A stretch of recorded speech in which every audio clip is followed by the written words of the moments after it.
இனிமேல் நம்ம எல்லாரும் ஒரே குடும்பம். எனக்கு ரொம்ப ஹாப்பியா இருக்கு அண்ணி. அண்ணியா? அப்புறமேட்டு எல்லாருமே அந்த குடும்பத்துல சந்தோஷமா இருந்தாங்க. அவங்களும் ஜெயிலுக்கு போயிட்டாங்க. சூப்பரா. அப்புறமேட்டு என்ன நடக்குதுன்னு நீங்களே பார்த்து தெரிஞ்சுக்கோங்க. 2 வருஷத்துக்கு அப்புறம்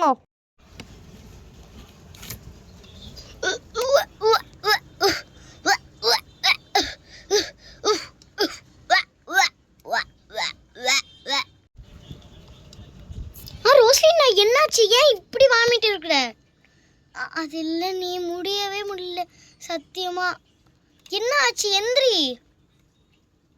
ஏமா மயக்க போட்டு விழுந்துட்ட? எந்திரி எந்திரி. நான் போய் தண்ணி எடுத்துட்டு வரேன். எந்திரிமா, எந்திரி எந்திரின்னு சொன்னல. டாக்டர் கிட்ட வேணா போலாமா?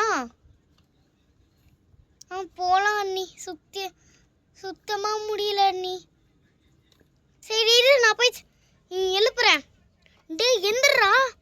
டே என்ன எந்திரா. வாமிட் இருக்குடா. ஏதோ தலை வலிக்குதாமா. என்னக்கா? அவளுக்கு என்னமோ வாமிட் காலையில் போய் எடுக்கிறா. ஒரே சேடாக டயர்டாகவே இருக்கிறா. வா, எதுக்கோ ஹாஸ்பிட்டல் போயிட்டு வந்துடுவோண்டா. இதோ வரேங்க்கா. ரோஸ்லினா, என்னாச்சு? இல்லைங்க, ஒரு மாதிரி கேராகவே இருக்கு. சரி, எல்லாரும் வண்டிக்குள்ளே உட்காருங்க, ஹாஸ்பிட்டல் போவோம்.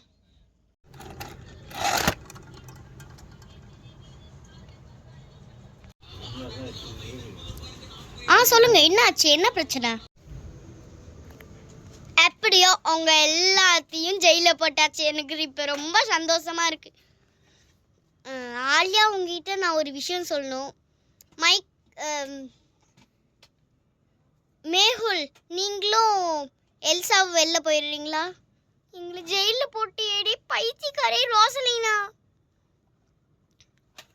கொஞ்சம் வெளியில் போயிடுறீங்களா? நானும் ஆலியாவும் தனியாக பேசணும். அப்படி என்ன தனியாக பேச இருக்கு? வாங்க போவோம். இதோ வரேம்மா. ஆலியா, சொல்லுங்க. என்னன்னா, நீங்கள் என்னோட ஹஸ்பண்டுக்கு அக்கா தானே? கொஞ்சம் ரீமேக் பண்ணி பாருங்க. 10 வருஷத்துக்கு முன்னாடி நீங்கள் ஒரு வேலை விஷயமா வெளியில் போனீங்க. அப்புறமேட்டு உங்கள் தம்பியை மறந்துட்டீங்க.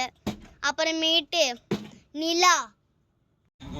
சார் என்னோட ஒய்ஃப்க்கு ஒரு மாதிரியாக வாமிட் வந்துக்கிட்டே இருக்குது. என்னன்னு கொஞ்சம் செக்அப் பண்ணி பார்க்குறீங்களா? ஓகே, கொஞ்சம் பக்கத்தில் வாமா. சார், உங்கள் ஒய்ஃப் ப்ரெக்னெண்ட்டாக இருக்காங்க. என்னது, ப்ரெக்னெண்ட்டா?